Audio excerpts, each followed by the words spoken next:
moi c'est Émilie et aujourd'hui je vais vous parler du trésor intérieur. On pointe souvent du doigt l'ère actuelle dans laquelle on vit en l'appelant l'ego trip. Par contre, je crois que de cette ère, on peut en tirer de très belles leçons. Au contraire, on peut faire une pause des réseaux sociaux, arrêter de se comparer avec le monde extérieur pour mieux se reconnecter avec notre monde intérieur, aller voir qu'est-ce qui se passe dans notre cœur avec des valeurs sûres comme l'amour, le respect, la reconnaissance. Parce que le cœur, c'est là que résident les valeurs les plus inestimables et les plus grandes richesses. Je vous propose donc de savourer ce moment en adoptant une attitude plutôt constructive. Allez puiser au fond de votre cœur et regardez qu'est-ce qui vous manque pour atteindre un état de plénitude. Allez creuser jusqu'à votre trésor, découvrez le diamant brut que vous êtes.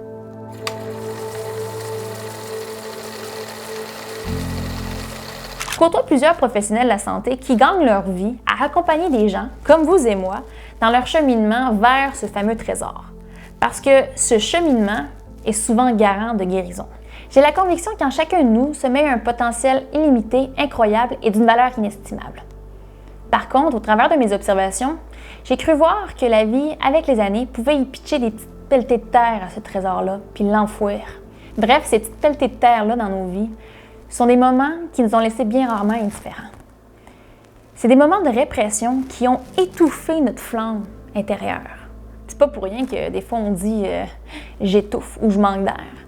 Notre corps, quand il a mal, il utilise plusieurs métaphores assez utiles puis assez bien imagées pour nous faire comprendre ou faire passer son message. L'une des définitions qu'on peut donner au mot trésor est la suivante.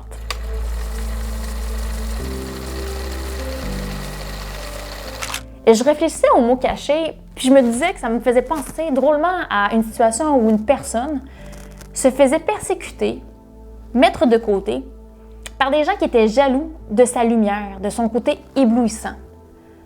Par contre, dois-je vous rappeler qu'on ne peut pas éblouir quelqu'un qui brille déjà.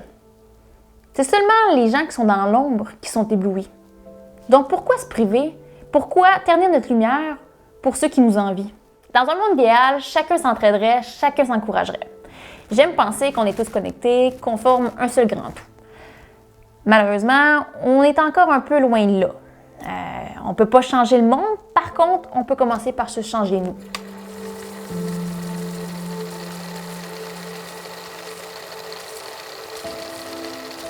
En bref, le bonheur et les plus grandes richesses vous appartiennent déjà.